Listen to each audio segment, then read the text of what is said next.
మిత్రులారా, ఈరోజు చాలా గొప్ప దినం. భారతదేశంలో పూలే అంబేద్కర్ ఆలోచన విధానాన్ని కార్యాచరణలో చూపెట్టినటువంటి ఒక మహనీయుడు పుట్టినరోజు. ఆయన కాన్షీరామ్ చిత్రపటానికి పూలమాల వేసి మన కార్యక్రమం స్టార్ట్ చేసుకుందాం. ప్రొఫెసర్ నన్మాల స్వామి గారు, సుతారి లచ్చన్న గారు, మిగతా మిత్రులు వేదిక మీద ఉన్న వాళ్ళంతా ఫోటో దగ్గర రావాల్సిందిగా కోరుతున్నాం.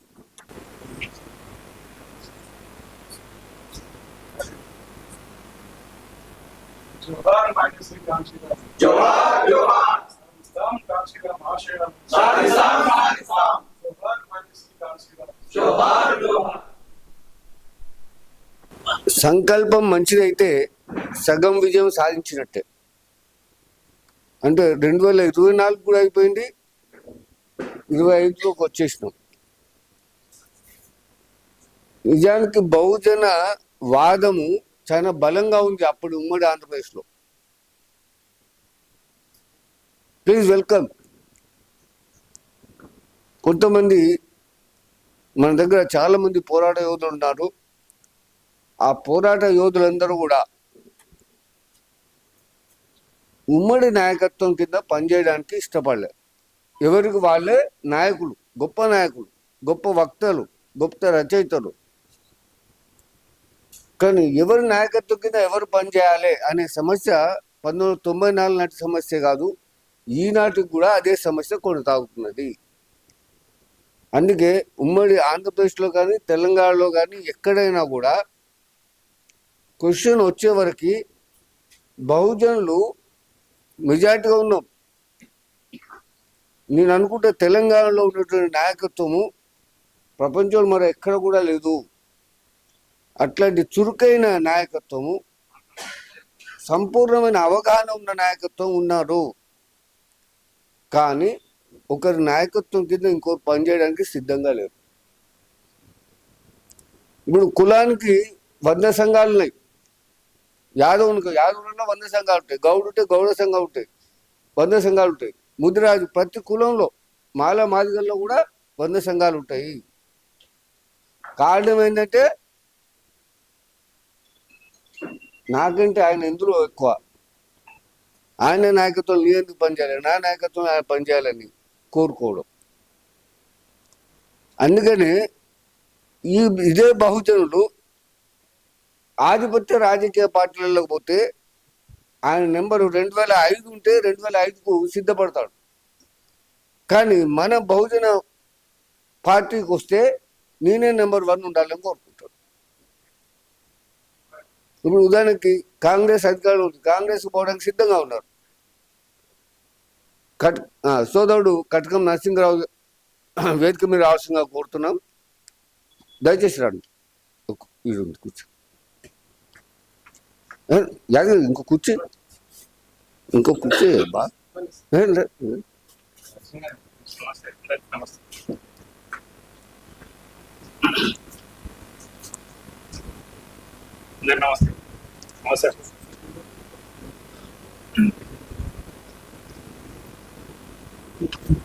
నాయకత్వం విషయానికి వచ్చేవరకే సమస్య. ఇది నా దృష్టిలో మంచి పరిణామం కాదు. సామెత ఉంది, ధనానికి ఎక్కువైతే నువ్వు కులానికి ఎక్కువ. అంటే కులంలో అందరూ సమానమైనటువంటి ఆలోచన ఉంది, అది మంచిదే. కానీ చెప్పుకోవడానికి మనకెవరో ఒకరు నాయకుడు ఉండాలి. మొత్తం శరీరము ఒక యూనిట్గా పనిచేస్తుంది. యూనిట్గా పనిచేస్తున్న క్రమంలో కాళ్ళు, చేతులు మేము సర్వచాకరి చేస్తే మిగతా శరీరంలోని మిగతా భాగాలు, హెడ్, తలకు ఎక్కలేని గౌరవం ఉంది. కానీ కష్టపడి వేటకు పోయి లేదా సంపాదనకు పోయి మేము సంపాదించుకొస్తాము. కాళ్ళు చేతులు సంపాదించుకొస్తే ఈ పొట్టకు వినిపిస్తే గౌరవం మాత్రం ఇక్కడ తలకు వస్తున్నది. కనుక మాకెందుకు గౌరవం లేదు అని ఒకరోజు అవి స్ట్రైక్ చేసినాయి. శరీరంలోని కాళ్ళు చేతులు మనం పోయేలేదు, ఆహారం తీసుకొచ్చేలేదు, ఫీడ్ చేసేయలేదు. ఇట్లా ప్రతి భాగము స్ట్రైక్ చేస్తే ఏమైంది, చివరికి నీరసం వచ్చి 2 రోజులు 3 రోజులల్లా ఆ బాడీ మొత్తం నీరసపడిపోయి కనీసం లేవడం కూడా చేతకాని పరిస్థితి వచ్చింది. ఈ 30 సంవత్సరాల పైబడి నేను అర్థం చేసుకున్నదంటే తెలంగాణలో బహుజన ఉద్యమం కూడా అదే పరిస్థితిలో ఉందని నేను అర్థం చేసుకుంటున్నా. అందరం శక్తిమంతులమే, కానీ ఎవరు శరీరంలో ఎవరు ఏ పని చేయాలో ఆ పని చేస్తే ఆ తర్వాత మనకు గౌరవం వస్తుంది. తలకు ఈ శరీరం లేని తలకు గౌరవం లేదు. గౌరవం తలకు వచ్చిందంటే మొత్తం శరీరానికే గౌరవం వచ్చినట్టుగా భావించాల్సినటువంటి అవసరం ఉన్నది. అయితే మన అవసరం రీత్యా లేదా ప్రభుత్వ election commission of India rules ప్రకారం కూడా ఎవరో ఒకరు అధ్యక్షుడు ఉండాలి, ఎవరో ఒకరు ఉపాధ్యక్షుడు ఉండాలి, జనరల్ సెక్రటరీ ఉండాలి, మిగతా పోస్టులు ఉండాలి. సో పోస్టుల కోసమే మనం పోటీ పడడం కన్నా బహుజన రాజ్యాధికారం తెచ్చుకోవడం కోసం పోటీ పడాలి. ఇది ప్రతి ఒక్కరి కర్తవ్యంగా భావించాలి. కానీ ఆధిపత్య కులాలు మనకు ఒక పాచిక వాడుతాయి. ప్రపంచం పెద్ద మునగాడానే నువ్వు కాదా అని మా జక్కుడు నాగయ్య యాదవ్ చెప్తాడు. ఆయన ఏం చేస్తాడు, ఫేస్బుక్లో పెద్ద స్టోరీ రాసేస్తాడు. ఆ తర్వాత ఇంకొక ఆయన అంటాడు, యాదవ్లే గొప్పదానే మా గౌడ్లు కాదా అని గౌడ్లు ఒక స్టోరీ రాస్తాడు. సో ఇక మన కొట్లాట ఎక్కడ ఉంటుంది, మన మధ్యలో ఉంటుంది. అసలు శత్రువుని వదిలేస్తాం. అట్లాగే 80లో అస్తిత్వ ఉద్యమాలు వచ్చినాయి. ప్రొఫెసర్ నరసింహస్వామి గారు ఉన్నారు ఇక్కడ, ఆయన కూడా ప్రత్యక్ష సాక్షి. అస్తిత్వ ఉద్యమాలు పక్కన ఉన్న మహారాష్ట్ర నుంచి, పక్కన ఉన్న తమిళనాడు నుంచి ప్రభావితమై మనం అస్తిత్వ ఉద్యమాలు మొదలుపెట్టాం. దళిత పాంతర్స్ నుంచి, పెరియార్ నుంచి, ఇట్లా రకరకాల ఉద్యమాల ప్రభావంతో. సో అస్తిత్వ ఉద్యమాలని కాస్త 90లకు వచ్చే వరకు చిన్నగా మలి దశ తెలంగాణ ఉద్యమం ముందుకు వచ్చింది. 2001కు వచ్చే వరకు ఈ అస్తిత్వ ఉద్యమాలని లేదా విప్లవ ఉద్యమాలని అన్నింటిని పక్కన పెట్టి తెలంగాణ ఉద్యమం తెరపైకి వచ్చింది. ఆ తెలంగాణ ఉద్యమంలో ప్రతి ఒక్కరు ఏమన్నారు, ముందు తెలంగాణ రానివే అన్ని మాట్లాడుకుందాం, తెలంగాణ రానివే అన్ని పరిష్కారం దొరుకుతుంది, అదే పెదేసి అంటే సర్వరోగ నివారణ అన్నట్టుగా చిత్రీకరించింది. కానీ తెలంగాణ ఉద్యమంలో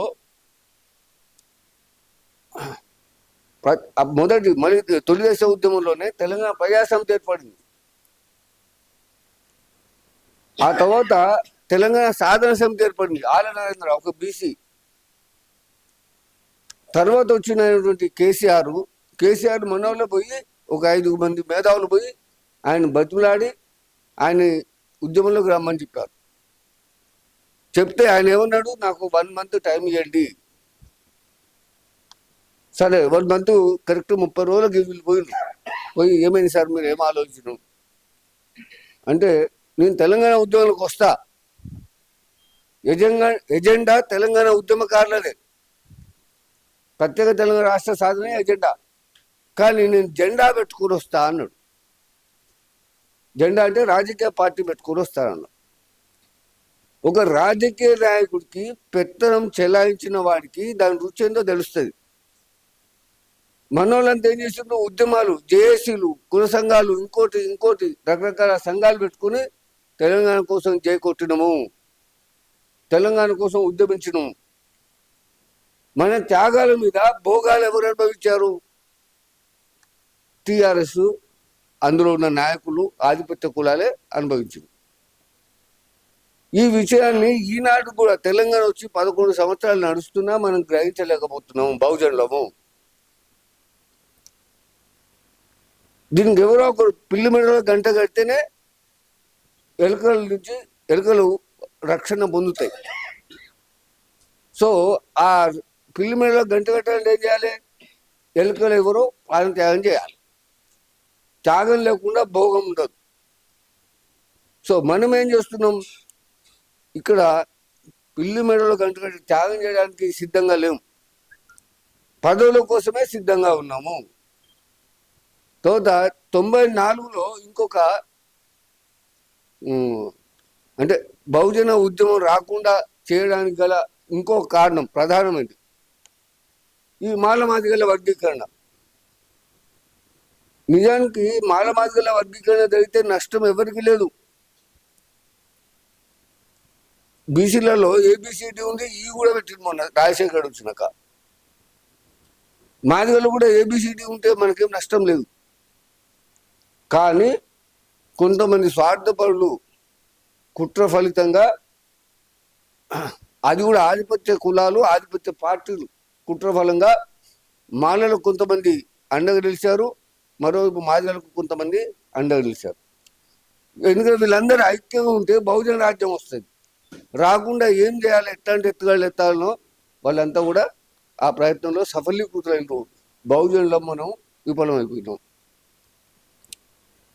ఈ చారిత్రక సందర్భంలో సరే వర్గీకరణ ఎటో కొలికి వచ్చింది, మరి ఇప్పటికైనా మనం తెలుగులో పడాలి కదా, సోదాపి సోయిలో పడాలి కదా.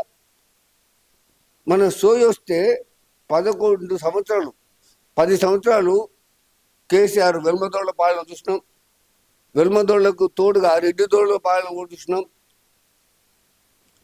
ఆ భూస్వామి నియంతృత్వాన్ని పరిపాలనని అంతమొందించాలని అందరం కూడా ఆలోచన చేసినాం.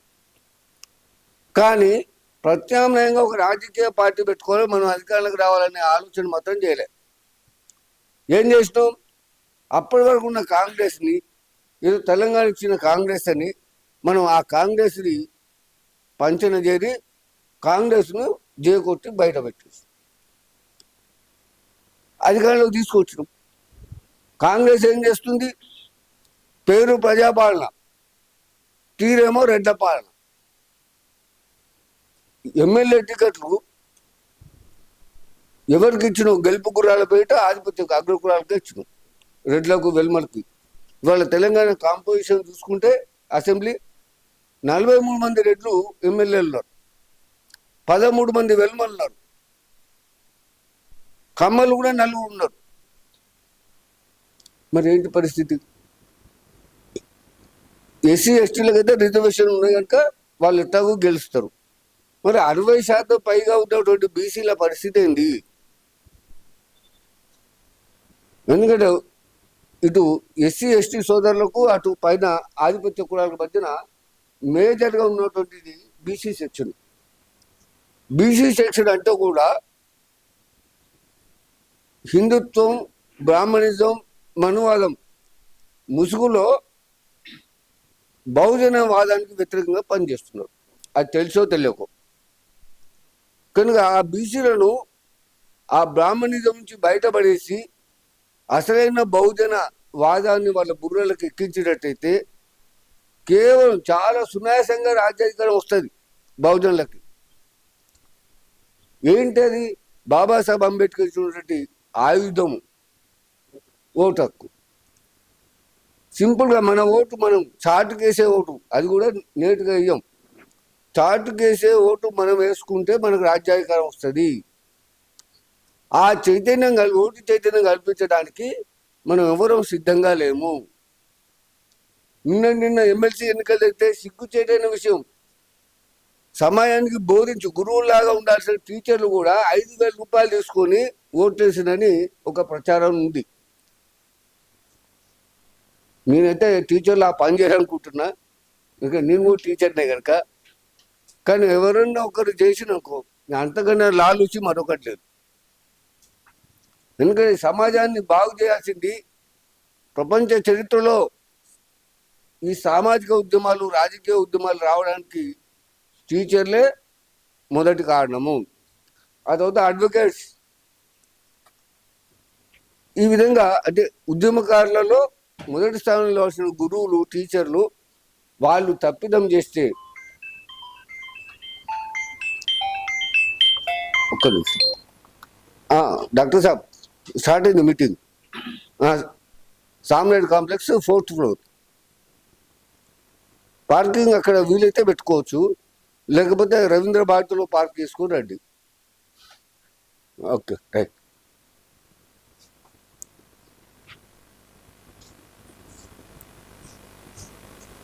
నర్సన్ ఎక్కడ ఆపను? ఓకే. అయితే నేను ఇంటర్మీడియట్లో ఉన్నప్పుడు విజ్డమ్ అనే ఒక పత్రిక చిన్న స్టోరీ చదివాను. If a tailor makes a mistake, it's a new fashion.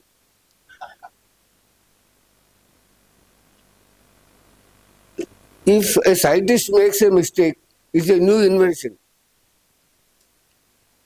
If a teacher makes a mistake, it's a new philosophy. దాన్ని ఒక సిద్ధాంతమే తయారు చేస్తుంది. If a doctor makes a mistake, ప్రాణాలు పోతాయి. కనుక సమాజాన్ని ఉద్ధరించాల్సినటువంటి వాళ్ళు, సమాజ శ్రేయస్సు కోరుకొని పనిచేయాల్సిన వాళ్ళు. టీచర్ అంటే కేవలం బళ్ళ పిల్లలకే కాదు, ఆ ఊర్లో ఉండే పౌర సమాజం అందరు కూడా టీచరు.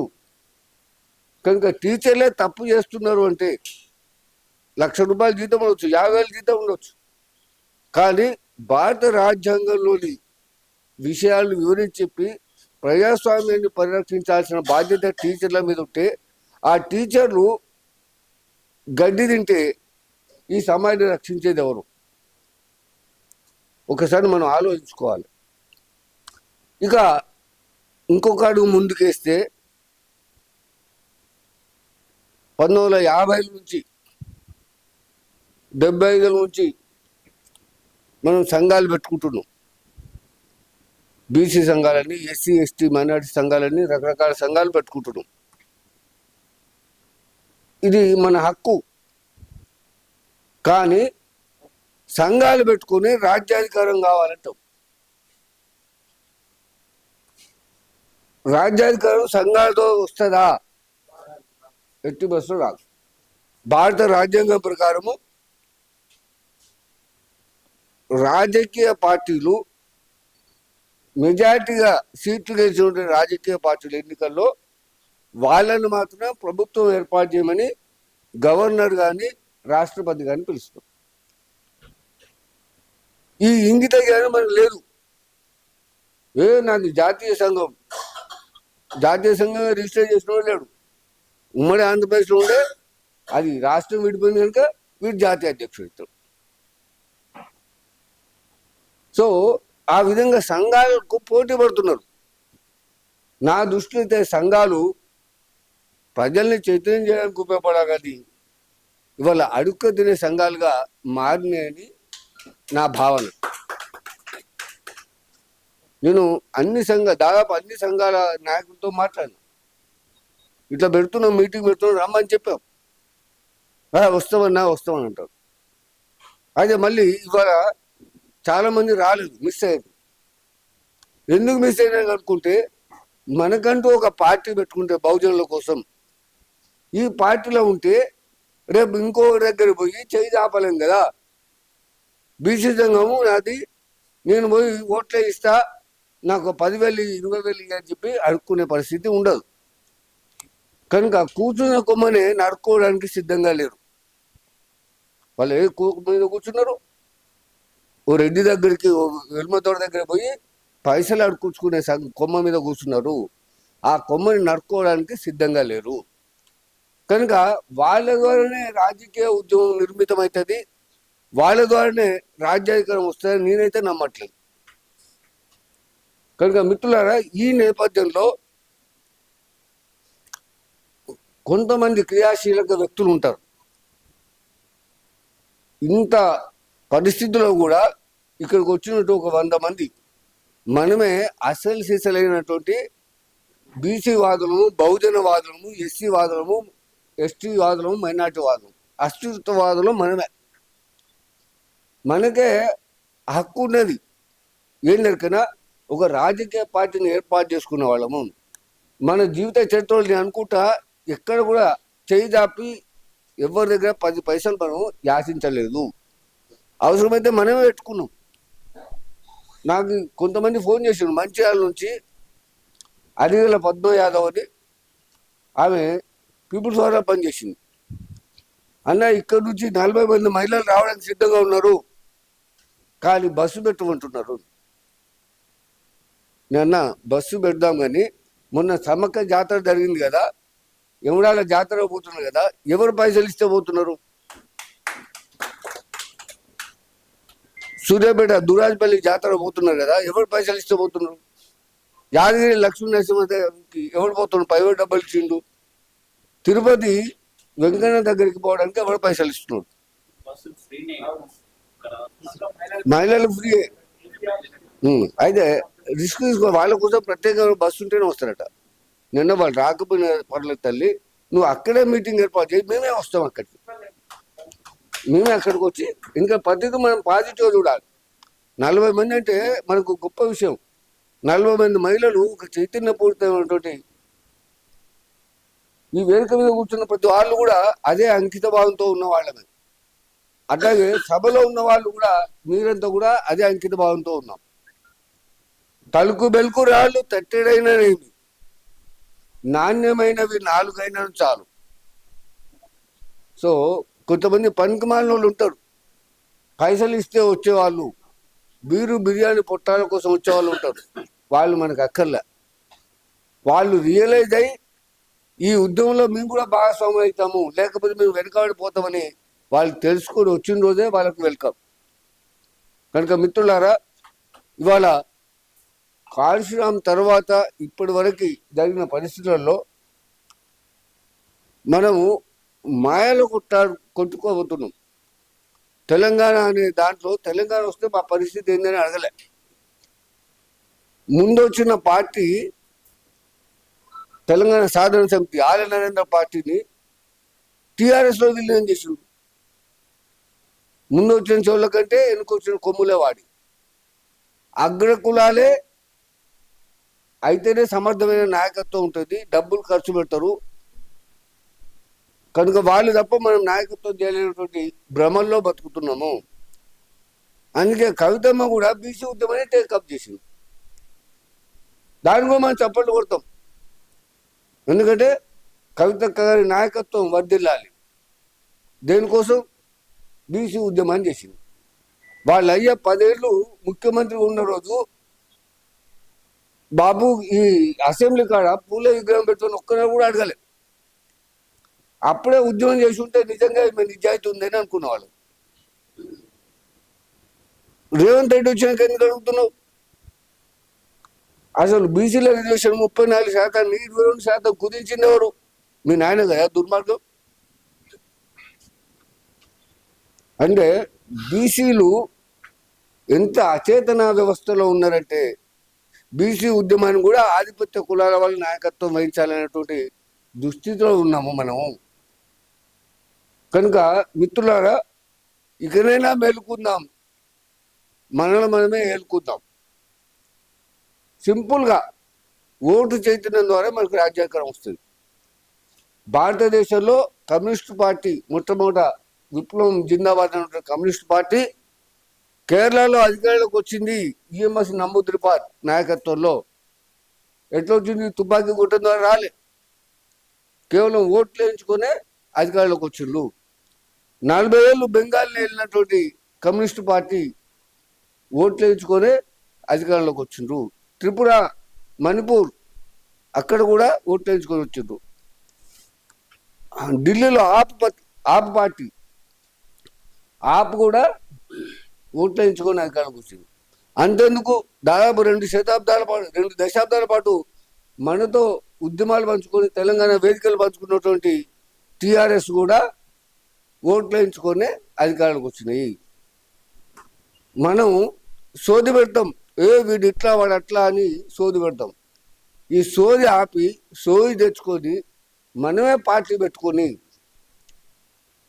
ఎందుకంటే అవన్నీ కిరాయి కొంపలు మనకు. ఏవి? కాంగ్రెస్ రెడ్ల పార్టీ, అక్కడ ఢిల్లీ పోతే మళ్ళీ బాబునాళ్ళ పార్టీ, బీజేపీ బాబునాళ్ళ పార్టీ, రెడ్డోళ్ళ పార్టీ, టీఆర్ఎస్ వెల్మదోళ్ళ పార్టీ, రెడ్డిదోళ్ళ పార్టీ. ఈ విధంగా చూసినట్టే అన్ని పార్టీలు వాళ్ళ నాయకత్వంలో ఉన్నాయి. వాళ్ళ నాయకత్వంలో మనకు న్యాయం జరుగుతుంది ఎట్లా కోరుకుంటాం? సో వాళ్ళకు ఓట్లేసి మనము ఇది చెయ్యి అది ఏమని అనుకుంటున్నాము. అది కాకుండా బాబాసాహెబ్ అంబేద్కర్ భారత రాజ్యాంగంలో ఇచ్చినటువంటి 2 అవకాశాలు, ఒకటి పార్టీ పెట్టుకునే అవకాశం, రెండోది ఓట్లు వేసేటువంటి అవకాశం. ఓట్లు అత్యంత సహజమని, అంబానికైనా అదానికైనా అడక తినేవాడికైనా ఒకటే ఓటు, ప్రధానమంత్రికైనా రాష్ట్రపతికైనా మన ఊళ్ళో సర్పంచ్కైనా అదే ఓటు. దయచేసి ఆగండి, ఆ మాటగా చెప్పడానికే అందరూ ఇక్కడ కూర్చున్నాం, సమావేశం చేసుకున్నాం. అంటే మీకున్న చైతన్యం అందరికి ఉండకపోవచ్చు, మీకున్న తెలివి అందరికి ఉండకపోవచ్చు, కొంచెం అందుకే నేపథ్యం వివరిస్తున్నా. అయితే మిత్రులారా, పార్టీ ఓటు అనేది ఆడవాళ్ళకు మగవాళ్ళకు కూడా సమానమైన ఓటు. అటు ఇటు కానీ కొద్దిళ్ళు ఉంటే కూడా వాళ్ళకు కూడా సమానమైన ఓటు. ఇంత గొప్ప సమానమైంది మిగతా ప్రాథమిక హక్కులలో లేదు. విద్యా హక్కు కూడా ప్రాథమిక హక్కే, కానీ కార్పొరేట్ స్కూల్స్ ఉన్నాయి, ఇంటర్నేషనల్ స్కూల్స్ ఉన్నాయి, గవర్నమెంట్ రెసిడెన్షియల్ స్కూల్స్ ఉన్నాయి, హాస్టల్స్ ఉన్నాయి, సర్కార్ బళ్ళు ఉన్నాయి, ప్రైవేట్ బళ్ళు కూడా ఉన్నాయి. విద్యలో తేడా ఉంది, అట్లా మిగతా ప్రాథమిక హక్కుల్లో కూడా తేడా ఉన్నది. కానీ ఈ అత్యంత సమానమైన ఓటును, ఆ ఓటు విలువ తెలియక మన ప్రజలు ఇవాళ అమ్ముకుంటున్నారు, ఓట్లు అమ్ముకుంటున్నారు, ప్రజల్లో మార్పు రావాలి అని ప్రతి ఒక్కరు మాట్లాడతారు. మా ప్రజలు ఓట్లు అమ్ముకుంటున్నారు, ఒప్పుకుంటాం కాసేపటికి. కానీ మీ రాజకీయ పార్టీలు అభ్యర్థులకు టికెట్లు ఇచ్చి పైసలు తీసుకోవట్లేదా? టికెట్లు అమ్ముకుంటున్నారా లేదా? 100 కోట్లు ఇచ్చినోడికే నువ్వు టికెట్ ఇస్తున్నావు. నీ దగ్గర టికెట్ కొనుక్కొని అప్పుడు మా ప్రజల దగ్గరకు వచ్చి వాడు ఓటు అడుగుతున్నాడు. కనుక ఏ రాజకీయ పార్టీ టికెట్లు అమ్ముకోకుండా ఉన్నా చెప్పండి. భారత రాజ్యాంగానికి కోరలుంటే ముందు ఆ పార్టీలను డిస్మిస్ చేసేయాలి. ఆ తర్వాత ప్రజలు ఎవరు ఓట్లు అమ్ముకున్నా కూడా అది రాజ్యాంగ హేతుకం, రాజ్యాంగానికి వ్యతిరేకం. కనుక రాజ్యాంగం ప్రకారము ఓటు విలువని మన ప్రజలకు తెలియజేసి, ఓటు చైతన్యం తెలియజేసి, బహుళ నాయకత్వాన్ని డెవలప్ చేయాలి. అప్పుడే అసలు ప్రజాస్వామ్యంగా వర్ధిల్లుతుంది. కనుక ఈ విషయాల్ని సరే 1000 మైళ్ళ ప్రయాణమైన ఒక్క అడుగుతో మొదలు పెడతాం. మనకు భారతదేశంలో కాన్షీరామ్ నాయకత్వంలో ఏర్పడిన బహుజన సమాజ్ పార్టీ అప్పుడు బాగా పనిచేసింది. కానీ ఆ తర్వాత అనంతర కాలంలో బీజేపీ తోటి ఎప్పుడైతే సోపత్ చేసిందో, అది బీజేపీ ధృతరాష్ట్ర కౌగిలైపోయింది. ధృతరాష్ట్ర కౌగిలి అంటే భీముడు వచ్చి వాడిని కూడా కౌగిలి చేసుకుంటే భస్మం అయిపోతాడు, బూడిదైపోతాడు. అట్లాంటి గొప్ప పవరు ధృతరాష్ట్రకు ఉంది. ఎందుకంటే గుడ్డివాడు కనుక శత్రువుని ఎదిరించలేదు కనుక ఆ అవకాశం ఉంది. అట్లాగే ఇవాళ బ్రాహ్మణిజం పులుపుచ్చుకొని ఏర్పడిన బీజేపీ, ఒకనాటి జనసంఘ్, దానికి ఏంటంటే బహుజనులను బహుజనవాదాన్ని అంతం చేసేటువంటి శక్తి ఉన్నది. ఇది గ్రహించకపోతే బహుజనవాదం మనకు లేనట్టే లెక్క. కనుక బ్రాహ్మణిజం, మనువాదం ఇంకోటి మనుస్మృతి అట, ప్రాచీన భారత రాజ్యాంగం అట, అమానవీయంగా వివరించినటువంటి మనుస్మృతి ఇవాళ మనకు ప్రధానమై కూర్చొని మన మీద పెత్తనం చేస్తుంది. ఇవాళ మనోదం ఎక్కడుందండి, మనశాస్త్రం ఎక్కడుందండి అని కొంతమంది వాట్సాప్ గ్రూపులలో చర్చలు చేస్తున్నారు. నరాన మనం ఆచరించే ప్రతి కార్యక్రమంలో బ్రాహ్మణిజం ఉంది, మనువాదం ఉన్నది. పెళ్లి కొడుకు పెళ్లి కూతురు అమెరికాలో ఉద్యోగాలు చేస్తారు, సాఫ్ట్వేర్ ఇంజనీర్లు. వాళ్ళు హైదరాబాద్కో లేకపోతే తెలంగాణకో వచ్చి పెళ్లి చేసుకుంటారు. ఇదే టైంకి పెళ్లి అవుతుంది. పట్టవగలు ఆ బాబుని పోయి ఆగో అరుంధతి నక్షత్రం అంటే ఈ దిమాగ్ లేని వాళ్ళు కూడా అవునవునని తలొప్పుతారు. నీకు ఎక్కడ శాస్త్రీయత ఉంది? ఇంకా నువ్వు మనువాదం నమ్ముతున్నట్టే కదా, బ్రాహ్మణిజం నమ్ముతున్నట్టే కదా. కనుక ఇలాంటి ఆలోచనల్ని మనం కూడా తీసుకొని క్రోడీకరించుకొని మనం ఈరోజు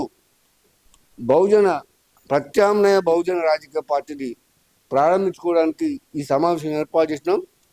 మీరంతా కూడా మీ విలువైనటువంటి సందేశాలు లంచ్ వరకు పైన ఉన్న వక్తలు మాట్లాడుతారు. లంచ్ తర్వాత మీరందరూ కూడా మాట్లాడే అవకాశం ఉంటుంది.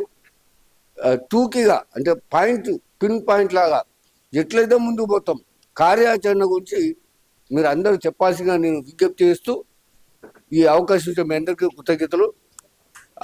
ప్రొఫెసర్ నన్మా స్వామి గారు ఆయన పుట్టింది గౌడ్లో, పెరిగింది చాకలి వాళ్ళ ఇంట్లో. ఆయన సాదుకున్న తల్లి చాకలి. 2 కులాలకి అంటే ఇవాళ గౌడ్లు 100 మంది ఉన్నా గౌడ సంఘం అవుతుంది, యాదవులు ఉన్నా యాదవ సంఘం అవుతుంది. కానీ 2 కులాలకి కలిస్తే 2 కులాలు అంటే ఒక చాకలి ఒక గౌడు కలిస్తే బహుజనులు అవుతారు. శివుని ముక్కప్పుడు ఎవరు దగ్గరికి రారు. కానీ చీర కట్టినాక అందరూ మా మరదలు అయితే మా మనవరాలు అయితే అది ఇది వరుస పెట్టుకొని వస్తారు. కనుక మన బహుజన ఉద్యమం కూడా ప్రారంభంలో ఉన్నప్పుడు అట్లాగే చూస్తారు. బహుజన ఉద్యమం బలపడితే వాళ్ళంతా మన వెనకాల వస్తారని ఆయన చెప్పిన సారం అది. ఇప్పుడు మన మిత్రుడు బత్తుల సిద్ధేశ్వర్ ఒక ఉద్యమకారుడు. విద్యార్థి దశ నుంచే మండల్ కమిషన్ ఉద్యమంలో రెడ్ల ఆధిపత్యం మీద తిరుగుబడ్డటువంటి ఉద్యమకారుడు. బహుజనుల కోసం చేయాలనే తప్పన ఉన్న మండల నాయకత్వం, తర్వాత గ్రామ స్థాయి నాయకత్వం 5 అంచెలుగా నాయకత్వం డెవలప్ చేసి ప్రతి మండలంలో కనీసం ఒక 101 మంది నాయకులు తయారు చేసుకోవాలి. అందులో అన్ని కులాలు మినిమం ఒక్కొక్కరన్నా ఉండాలి. మన కమిటీ రాష్ట్ర కమిటీ కూడా 101 మందితో ఉంటుంది.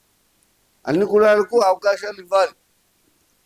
ఒక్కో కులం నుంచి యాక్టివ్గా ఉన్న వాళ్ళు 2 ఉండొచ్చు, 3 కూడా ఉండొచ్చు. కానీ మినిమం ప్రతి కులానికి అండర్ రిప్రజెంటేషన్ ఉండొద్దు, రిప్రజెంటేషన్ ఉండాల్సిందే. సో వీటన్నిటి దృష్టిలో పెట్టుకొని మనం పోస్టుల నుంచి మాట్లాడుతున్నాం. ఈ సభకి చాలామంది ప్రముఖులు వచ్చారు. డాక్టర్ అల్లిక వెంకటేశ్వర్ గారు ఖమ్మం నుంచి వచ్చారు. కొండలగౌడు ఎల్బీ నగర్ నుంచి, గుడ్డెటి గంగయ్య యాదవ్ గారు ఎల్బీ నగర్ నుంచి, అలాగే శ్రీరాముల శ్రీనివాస్ గారు వచ్చారు. ఇంకా చాలా మంది పెద్దలు వచ్చారు. తప్పకుండా ఎవరి జనాభా ఎక్కడ ఎక్కువ ఉందో అక్కడ వాళ్ళకు సీట్లు ఇవ్వాలి అనేది మనం కోరుకునేది. ఆ దామాషా రీతిలో సీట్ల పంపిణీ జరిగినప్పుడే అధికారం కూడా వికేంద్రీకరణ జరుగుతుంది. దానికోసం అందరం కృషి చేద్దాం. మీరు చెప్పిన సూచనలన్నీ కూడా భవిష్యత్తులో పాటిస్తాం. అయితే తెలంగాణలో కూడా మార్గదర్శకులు మహనీయులు ఎంతోమంది ఉన్నారు. తప్పకుండా నెక్స్ట్ మీటింగ్లో వాళ్ళ ఫోటో, నెక్స్ట్ బ్యానర్లో వాళ్ళ ఫోటోలు అవి పెడతాం. అనుభవాన్ని ఆలోచన తప్పకుండా మన ఉద్యమంలో మమేకం చేద్దాము. అయితే ఆఫ్టర్ లంచ్ ఈ విషయం మీద మాట్లాడడానికి మీరు స్ట్రిక్ట్గా ఆలోచించండి. ఒకటి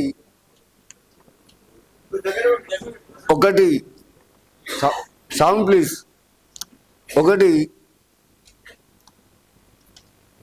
ఒక రాష్ట్ర కమిటీ, తాత్కాలిక కమిటీ ఏర్పాటు చేసుకొని, ఎందుకంటే ఒక దిక్సూచి ఉండాలి నడిపించడానికి. ఒక రాష్ట్ర కమిటీని ఏర్పాటు చేసుకుందాం. అందులో 101 మంది ఉండాల్సిందే. ప్రతి జిల్లా నుంచి ప్రతి కులం నుంచి ప్రాతినిధ్యం ఉండాలి. అప్పుడు మాత్రమే ఇది సమగ్రమైనటువంటి పార్టీగా ఉంటుంది. రెండవది, వివిధ విభాగాలకి, విద్యార్థి విభాగం, మహిళా విభాగం, ప్రైవేట్ ఎంప్లాయీస్ విభాగం, గవర్నమెంట్ ఎంప్లాయీస్, ఇట్లా రకరకాల విభాగాలకు కూడా ఇన్ఛార్జీలను, అలాగే జిల్లా ఇన్ఛార్జి ఆ జిల్లాలో మిగతా వాళ్ళందరూ కూడగట్టి ఆ రోజు అక్కడ సభ పెట్టుకున్నాక ఆ సభలో వాళ్ళందరి మెజార్టీ ఆమోదం మేరకి ఎవరు అధ్యక్షుడు ఉంటే బాగుంటుంది అనేది అక్కడే తెలుసుకుందాం. ఇక్కడ మనం ఎవరు 2-3 పేర్లు సూచించి వీళ్ళు ఉంటే బాగుంటుంది అనుకుంటే అది ప్రజాస్వామికం కాదు.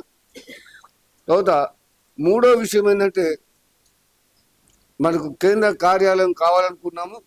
కేంద్ర కార్యాలయం 1 year నడపడానికి డాక్టర్ ప్రవీణ్ గారు ముందుకు వచ్చారు. అది తాత్కాలికంగా ఆ సమస్య పరిష్కారం అన్నట్టు. నాలుగోది ప్రధానంగా ఈ దేశంలో బీసీల సమస్యనే అసలు సమస్య అని కాంశీరామ్ చెప్పిండు. కనుక ఈ బీసీలని హిందూ బ్రాహ్మణికల్ ఫోల్డ్ నుంచి, బ్రాహ్మణిజం నుంచి బయటపడడం కోసం ప్రతి మండలంలో మండల విగ్రహం పెట్టేయాలి. మండల్ విగ్రహం పెట్టి మండల్ కమిషన్ సిఫార్సులు ఏమున్నాయి 40లో, ఇప్పుడు 2 అమలు అవుతున్నాయి. ముఖ్యంగా విపి సింగ్ చాలా గొప్ప పని చేసిందని మనం అందరూ కీర్తించిన ఒకటే సిఫార్సుని అమలు చేశాడు ఆయన. కేంద్ర ప్రభుత్వ ఉద్యోగాల్లో 27% రిజర్వేషన్లు, 27% రిజర్వేషన్లు ఈనాటికి కూడా అమలు అవుతలేవు. 11% అమలు అవుతున్నాయి, అది కూడా కింది ఉద్యోగాలలో.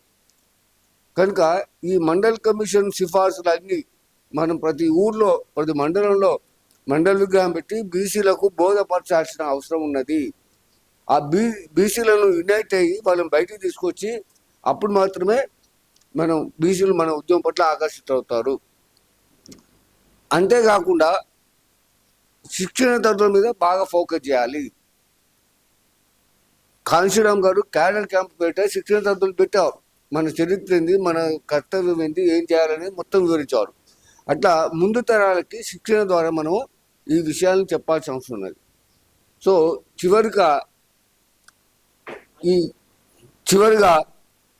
మన పార్టీ ప్రణాళిక మేనిఫెస్టో ఇది రచన చేసుకొని దీంట్లో ఎవరెవరు ఏ పాత్ర పోషించాలి, నా వ్యక్తిగత అభిప్రాయం 70 ఏళ్ళు గడిచిన వాళ్ళు సలహాదారుగా మాత్రమే ఉండాలి. ఎందుకంటే 65 ఓకే. మీ సలహాలు సూచనలు మీ సలహాలు సూచనలు ఇవ్వచ్చు. తర్వాత ఇది లంచ్తో డిస్కషన్ ఇద్దాము. మనం పకడ్బందీగా అందరి అభిప్రాయాలు సేకరించి మెజారిటీ అభిప్రాయాలనే మనం ప్రణాళికలో మనం రూపొందించుకున్నాం. విప్లవము విజయవంతం కాదు. ఎందుకంటే ప్రధానమైన అడ్డంకిగా బహుజనవాదానికి హిందూ బ్రాహ్మణిజం మనువాదం అది అడ్డంకిగా ఉన్నది. దాన్ని పెంచి పోషిస్తున్నదంటే మహిళలే. ఇవాళ పురుషులకు చైతన్యమైంది. మొన్న కార్తీక పుణ్యం జరిగితే 1 కోటి దీపాలు వెలిగించిండు, ఒక్క మొగాన్ని కనబడలే. అందరూ ఆడవులే 1 కోటి దీపాలు వెలిగించిండు. అర్థమైందా? బతుకమ్మ పండుగ ఆడితే కూడా ఆడవాళ్ళే ఆడిను, మొగోళ్ళు ఆడలే.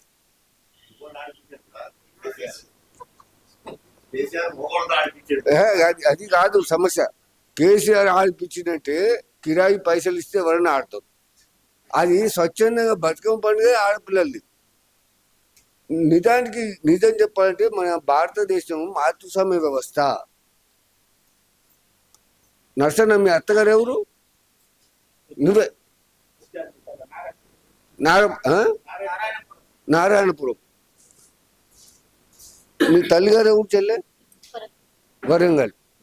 మీ అత్తగారు Khammam. Daughter of husband of చూసారా? హస్బెండ్ ఆఫ్ అని నేనంటే ఇప్పుడు వాళ్ళ ఆయన పేరు ఏం చెప్పుకోవాలి? హస్బెండ్ ఆఫ్ స్వర్ణలత అని చెప్పుకోవాలి. చెప్పరు అట్లా. వైఫ్ ఆఫ్ అని చెప్తారు, డాటర్ ఆఫ్ అని చెప్తారు, సన్ ఆఫ్ అని చెప్తారు. ఏమి అంటే ఎవరి పేరు వస్తున్నది? మగవాళ్ళ పేరు వస్తున్నది. కానీ మీ తల్లి గారు ఎవరు? తండ్రి గారు ఊరు అనం. మీ మామగారు ఊరు అంటావా? అనం. అత్తగారు ఊరు అంటాం. నిజానికి మన భారతదేశంలో మాతృస్వామ్య వ్యవస్థనే ఉండేది. దాని అవశేషాలు ఇంకా మనకు కనబడుతున్నాయి. అయితే ఆర్యులు మన దేశానికి వలస వచ్చినప్పుడు మగోళ్ళు వచ్చారు, వాళ్ళు గోవులను ఎంటేసుకుని వచ్చారు, వాళ్ళ స్త్రీలను తీసుకురాలేదు. మన మూలవాసని మన స్త్రీలను చెరబట్టి సంతానం కలిగినరు. వాళ్ళ అస్తిత్వాన్ని చెప్పుకోవడం కోసం సన్ ఆఫ్ డాటర్ ఆఫ్ అని తండ్రుల పేరు రాసి అప్పటి నుంచి అది కొనసాగుతూ వస్తున్నది. దాన్ని మనం తిప్పుకొడదాం. దానికి మాతృస్వామ్య వ్యవస్థను మనం రక్షించుకుందాం.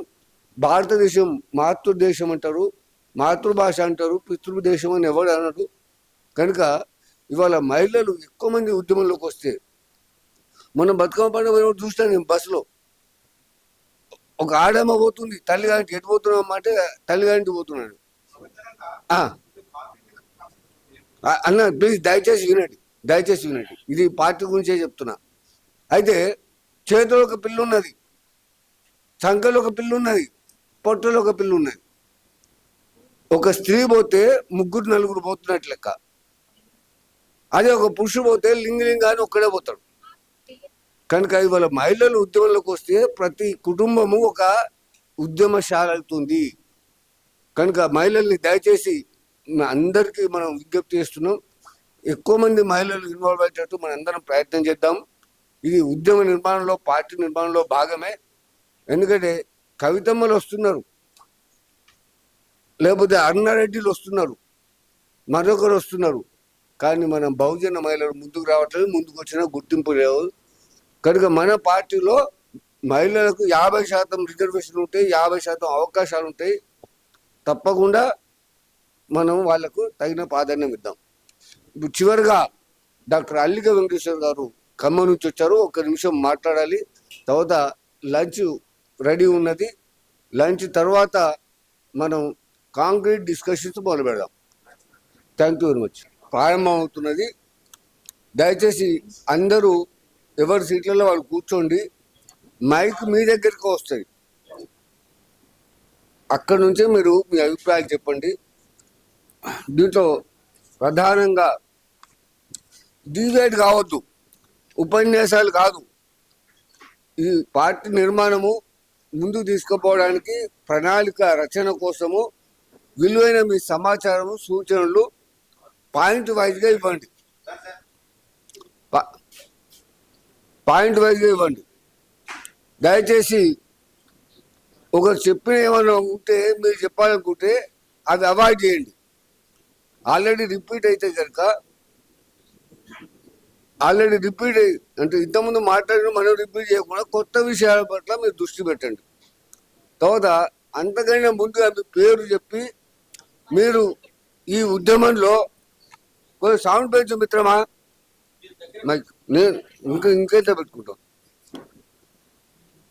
మీ పేరు, మీరు ఎక్కడి నుంచి వచ్చారు అది చెప్తూ, ఈ ఉద్యమంలో మీరు ఫుల్ టైం పని చేస్తారా, పార్ట్ టైం పని చేస్తారా, సానుభూతి పరులుగా ఉంటారా, మీరు ఏ పాత్ర పోషించాలనుకున్నా కూడా చెప్పండి. ఎందుకంటే తాత్కాలిక కమిటీ ఏర్పాటు చేస్తాం కనుక ఫుల్ టైం పని చేసేటోళ్ళతోటే తాత్కాలిక కమిటీ ఉంటుంది. పార్ట్ టైం చేసేటోళ్ళు వాళ్ళు ఏ విధంగా సహకరిస్తారో చెప్తే వాళ్ళను ఆయా కమిటీలలో విలీనం చేస్తున్నాం. వివిధ విభాగాలు ఉన్నాయి.